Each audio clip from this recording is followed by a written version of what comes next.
Hello दोस्तों, स्वागत है आप सबका स्टडी विद तेजस में। तो आज हम लोग पढ़ने वाले हैं प्लास्टर ऑफ पेरिस। ठीक है, तो यह जो है वो अम्ल क्षार और लवण चैप्टर से ही है। तो सबसे पहले हम लोग जानेंगे कि प्लास्टर ऑफ पेरिस कैसे बनता है। देखिए, जब हम लोग जिप्सम को 373 केल्विन पर गर्म करते हैं तो वो कुछ जल के अणुओं का त्याग करता है और जिसके फलस्वरूप क्या बनता है, प्लास्टर ऑफ पेरिस। ठीक है, पहले हम लोग लिख लेते हैं जिप्सम को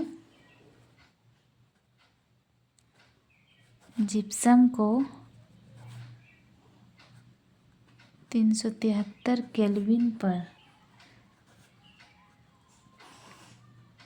गर्म करने से यह क्या करता है, कुछ जल के अणुओं का त्याग करता है, अणुओं का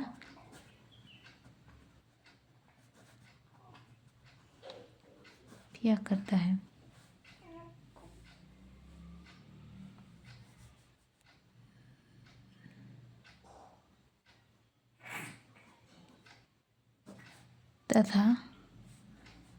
तथा जल के अणुओं का त्याग करता है और प्लास्टर ऑफ पेरिस बनता है।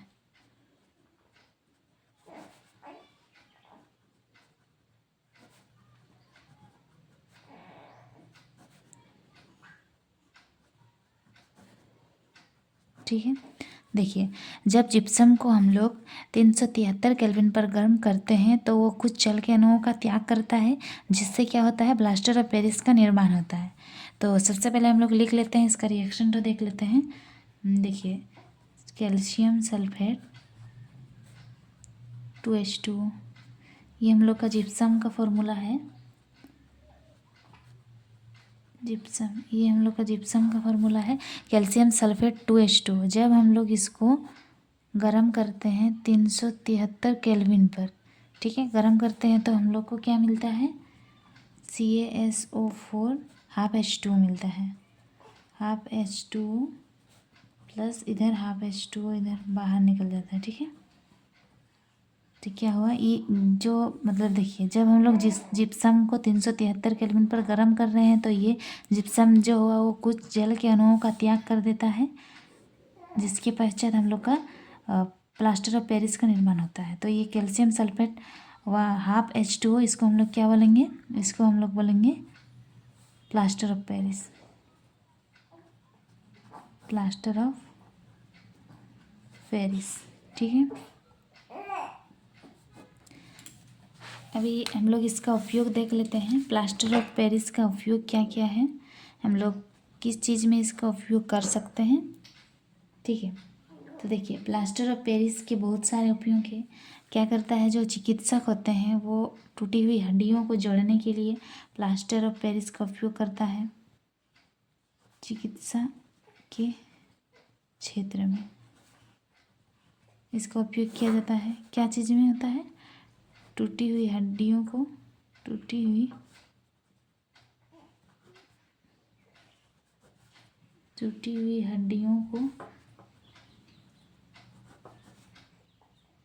सही जगह पर स्थिर रखने के लिए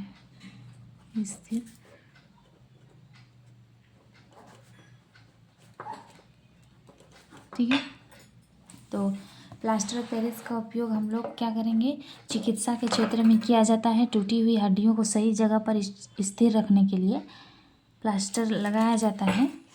ठीक है, और प्लास्टर का उपयोग और भी है, बहुत सारे प्लास्टर जो है, प्लास्टर के खिलौने हम लोग को मिलता है। तो खिलौने बनाने के लिए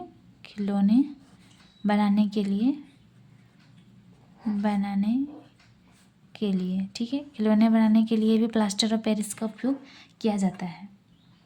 ठीक है, और एक चीज़ की, प्लास्टर ऑफ पेरिस जो है उसको हम लोग आर्द्ररोधी बर्तन में नहीं रखते हैं। क्यों नहीं रखते हैं, क्योंकि यदि हम लोग प्लास्टर ऑफ पेरिस को आर्द्ररोधी बर्तन में रखते हैं तो क्या होता है, आसानी से वो जल को अवशोषित कर लेता है, जिससे कठोर जिप्सम का निर्माण हो जाता है। ठीक है, इसलिए प्लास्टर ऑफ पेरिस को आर्द्ररोधी बर्तन में नहीं रखा जाता है। उसके बाद हम लोग पढ़ेंगे विरंजक चूर्ण के बारे में। देख लेते हैं कि विरंजक चूर्ण कैसे बनता है। ठीक है, विरंजक चूर्ण। ठीक है, विरंजक चूर्ण जिसे हम लोग ब्लीचिंग पाउडर के नाम से जानते हैं।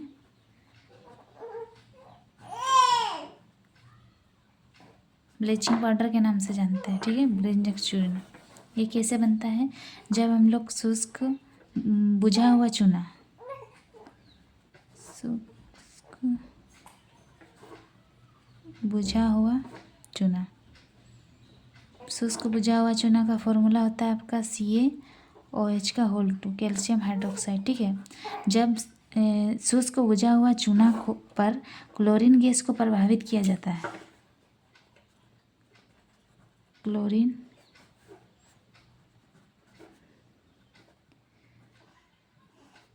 क्रिया से विरंजक चूर्ण बनता है। ठीक है,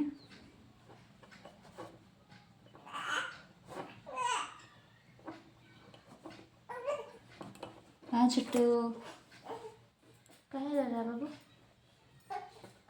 रुको रुको, जा रहे जा। देखिए, जब शुष्क बुझा हुआ चूना यानी कि कैल्शियम हाइड्रोक्साइड पर क्लोरीन की क्रिया होती है तब विरंजक चूर्ण का निर्माण होता है। ठीक है, तो देखिए ये हुआ हम लोग का कैल्शियम हाइड्रोक्साइड। ठीक है, जिसे हम लोग बिना बुझा हुआ चूना कहते हैं। बुझा हुआ चूना पर जब हम लोग क्लोरीन गैस को प्रभावित कर रहे हैं 40 डिग्री सेल्सियस में, 40 डिग्री सेल्सियस में, तो हम लोग को क्या मिल रहा है? कैल्शियम ऑक्सीक्लोराइड और H2O। ठीक है, ये जो हम लोग को कैल्शियम ऑक्सीक्लोराइड मिल रहा है इसे ही हम लोग कहेंगे, इसे ही विरंजक चूर्ण के नाम से जानते हैं, ब्लीचिंग पाउडर। ठीक है, विरंजक चूर्ण, इसको हम लोग क्या पढ़ते हैं?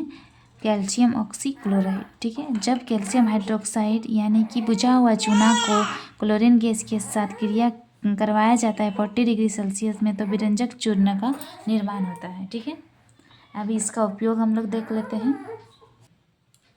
तो इसका उपयोग देख लेते हैं हम लोग। देखिए, विरंजक चूर्ण का उपयोग जो है वो जल की शुद्धता के लिए किया जाता है।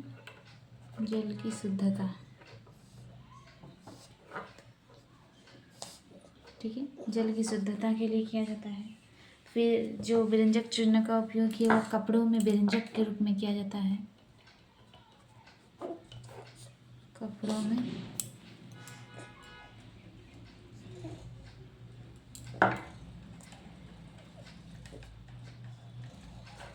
विरंजक के रूप में। फिर जो है वो व्यंजक चूर्ण का उपयोग हम लोग रासायनिक उद्योगों में भी एक उपचायक के रूप में कर सकते हैं। रासायनिक उद्योगों में उपचायक के रूप में, उपचायक।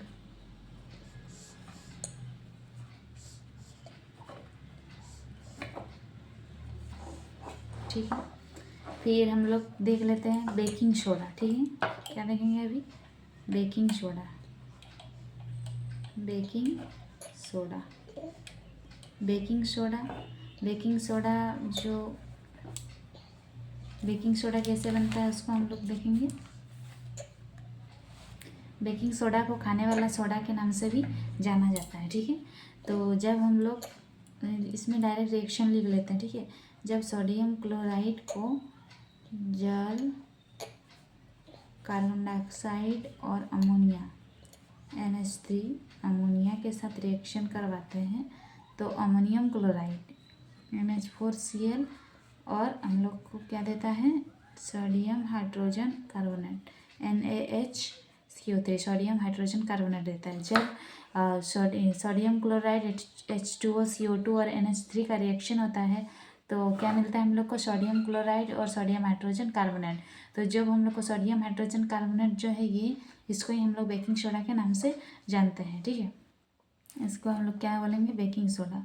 बेकिंग सोडा, इसको ही खाने वाला सोडा के नाम से भी जाना जाता है। ठीक है। तो बेकिंग सोडा का उपयोग क्या है? बेकिंग सोडा का उपयोग ये कि बेकिंग पाउडर बनाने में किया जाता है, और जो सोडा हम लोग का अग्निशामक है उसका प्रयोग में किया जाता है, और खाने में भी इसका उपयोग किया जाता है। ठीक है, बेकिंग सोडा का। फिर आगे हम लोग देखते हैं, आगे हम लोग बढ़ते हैं।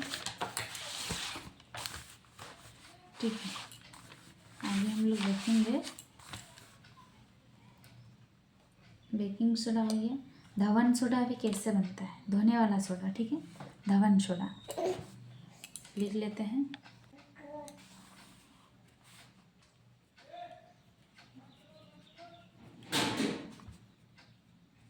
धवन सोडा, ठीक है, जिसको धोने वाले सोडे का नाम है। वॉशिंग सोडा लिखते हैं, वॉशिंग सोडा। ठीक है, तो धवन सोडा कैसे बनता है? देखिए, जब हम लोग बेकिंग सोडा यानी कि सोडियम हाइड्रोजन कार्बोनेट को गर्म करते हैं तो हम लोग को सोडियम कार्बोनेट मिलता है। फिर सोडियम कार्बोनेट को हम लोग जब जल के साथ विक्रिया करवाते हैं, रिएक्शन करवाते हैं, गर्म करते हैं, तो क्या मिलता है हम लोग को? सोडियम कार्बोनेट 10H2O, जिसे हम लोग धवन सोडा के नाम से जानते हैं। ठीक है, तो चलिए पहले हम लोग लिख लेते हैं। देखिए, बेकिंग सोडा यानी कि sodium hydrogen carbonate,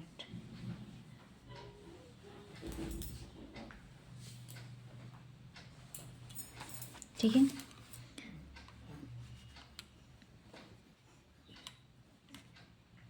baking soda sodium hydrogen carbonate, ठीक है।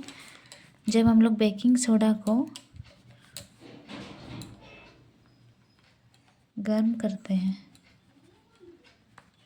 गर्म करने से क्या मिलता है हम लोग को?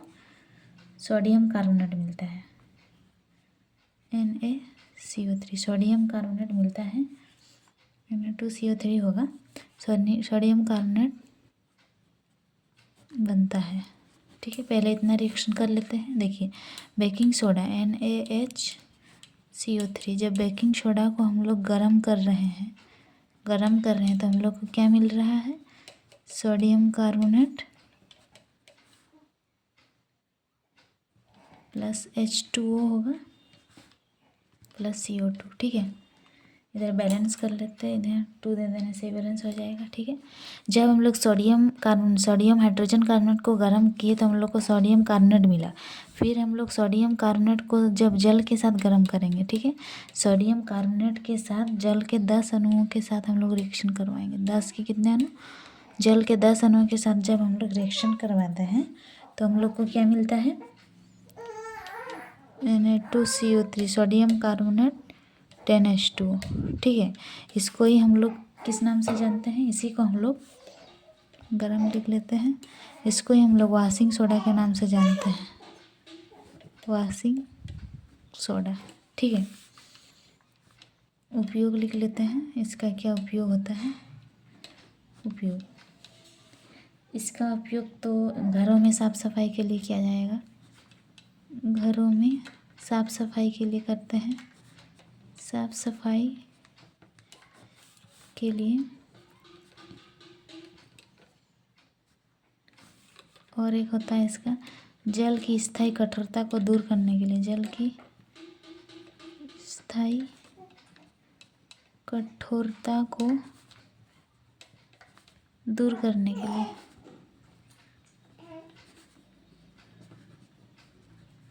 ठीक है,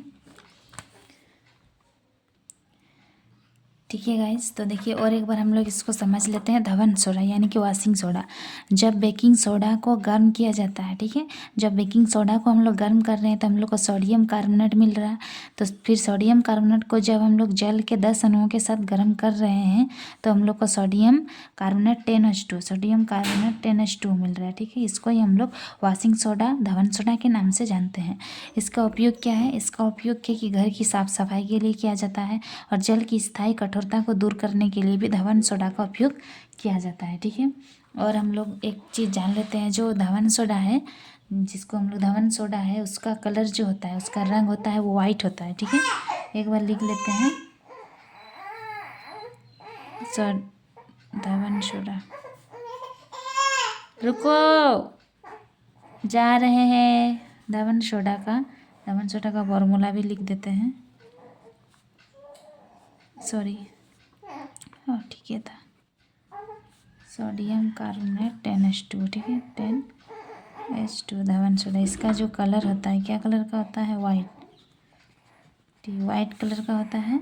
और एक तो पूछा जाता है कॉपर सल्फेट का पूछा जाता है, कॉपर सल्फेट, इसका कलर क्या होता है? CuSO4 5H2, इसका कलर होता है नीला, ठीक है।